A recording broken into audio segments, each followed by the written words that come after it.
Welcome back to another YouTube Tuesday. My name is Derek, and today I'm going to share with you another channel that I don't think is garnering the attention that it deserves. And that channel is iMicroBoard Repairs. So let's get into the video.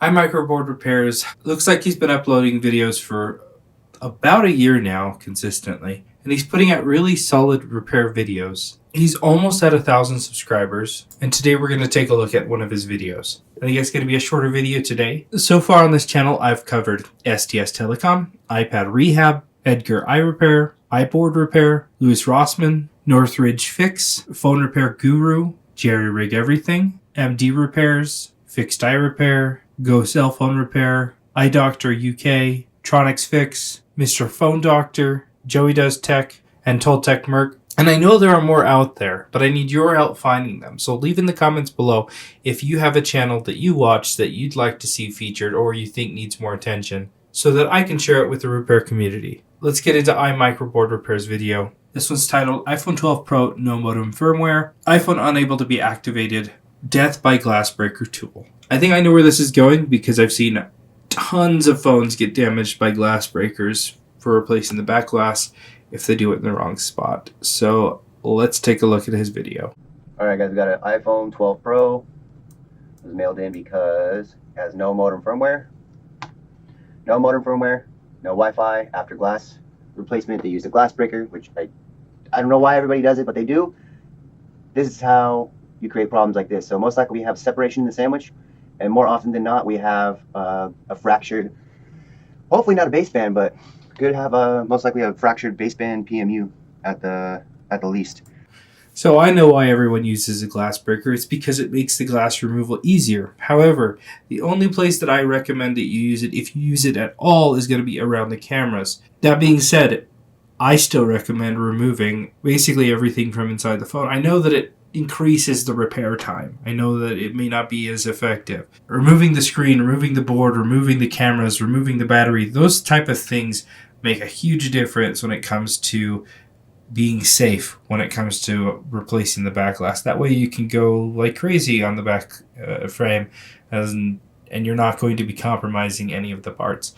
Definitely takes more time to do that because of the tear down and the reassembly, but I think it's definitely worth that extra amount of time so that you don't end up potentially damaging a phone beyond repair. You can definitely see that the impacts on the back there, that's definitely a sign that the glass breaker was used.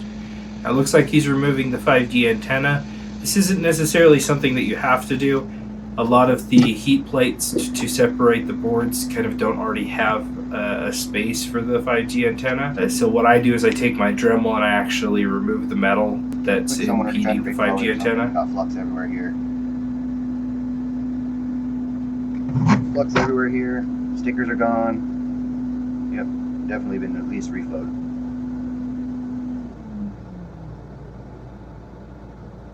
Alright, so it looks like somebody attempted to reflow the board, and I understand why they do this, because a lot of the time when you have a phone that takes a hard impact that could break the back glass, you also get separation of the top and bottom board. I've made several videos in the past showing how to fix the issue, how to solve the issue. Sometimes it's pulled pads, sometimes it's just a splitting of the board, and so a reflow can fix it. A good portion of the time it actually does, you just have to do it properly. So somebody tried that. Obviously, they kind of looked over the fact that there was a huge impact at the back of the board. They could have seen that if they had actually taken the time to look, instead of what I assume was just, hey, we have the heat plate, so let's reflow it with flux and see if it works. They probably could have caught it, and they would have known, okay, maybe we do need to split the board and do more investigation, but they didn't. So some people just don't take the time to do that, or have the knowledge on how to replace components, because they're kind of tricky sometimes, especially when they have underfill and things like that. There are a few ICs on the back. There are a few ICs on the bottom board that like to crack under impact, especially if they're more direct impact, typically the glass ones. But A lot can go wrong with those glass breakers. Looks like he's getting it set up on his heat plate. This does take several minutes to heat up. Looks like he's now using a heat gun to help speed up the process. I wouldn't recommend doing that. The heat plate typically can get you to that point. You might overheat the NAND, the CPU, by applying additional heat with a heat gun. But it's not the end of the world if you know what temperatures to keep your heat gun at, so you're not overheating anything too much. Let's just put it this way: if your heat plate isn't getting the motherboard hot enough to separate it, then either you don't have the right temperature or you need a new heat plate. Alright, looks like he's cleaning off the thermal paste. It's something that I recommend doing if you're going to go and have to sandwich the boards again. It helps kind of not create those lumps. Looks like there's nothing wrong with the top board. You can do the same on the bottom and remove all of that thermal paste. This isn't necessary really if there aren't any pulled pads on the bottom board. You can technically resandwich them. It is harder to resandwich with factory solder. Reballing does make it easier because you can control the temperature better. You can lower the solder temperature. But it isn't necessary if you pulled the board correctly, as I've shown in previous videos. Now that IC there is one of the glass IC that he was just cleaning, is one of the ones that cracks.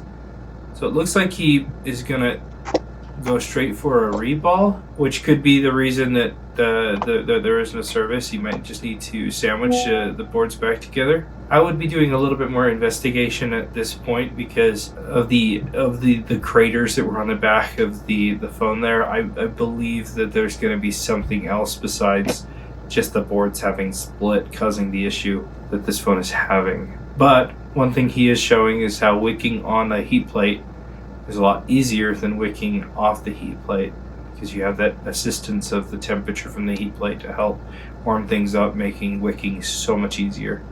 But you didn't have to apply a low melt to help really wick it really well. So there's a tech tip for you. Now this is where you typically would come across the issue. By cleaning it really well, things tend to stand out under a microscope.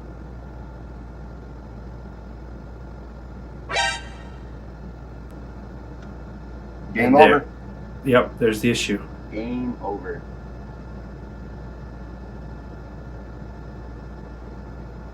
Baseband is bye-bye.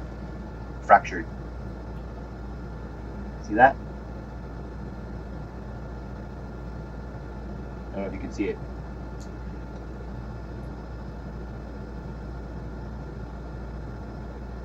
Yeah, there you go. Right there. Starts right there, goes all the way through. Oh, this shop gets to buy this customer a new phone. It's unfortunate for them. Maybe next time, take the motherboard out and do not use the glass breaker. Death by glass breaker. I know tons of you have seen that. Well, that's a wrap. It is what it is. See you next time. So I definitely agree with him that the shop that damaged this phone should be replacing the device. It's one of the risks that we take in the repair industry working on devices, is that anytime you work on a device, you have the, I would say, obligation to replace it if you cause further damage. If it isn't something that you can fix or have fixed by somebody. And in this case, baseband, if you're unaware, that component isn't something that you can replace like you can any other really small integrated circuit. It's paired to the CPU. So it's unfortunate for that customer and the repair shop that they have to go through that process, but that's part of being in the repair industry. So this video showcases how things can go wrong if you're not fully aware of the ramifications of using certain tools in certain places. Now again, if there's a channel that you'd like to see featured on Mobile Centrics, let me know in the comments below. I've thoroughly appreciated the comments that share channels with me that I haven't come across before. And I feel like I'm running out of them, even though I know that there are more out there. I just want to know which ones you like so we can share them together. Thanks a ton for watching, and we'll see you in the next video.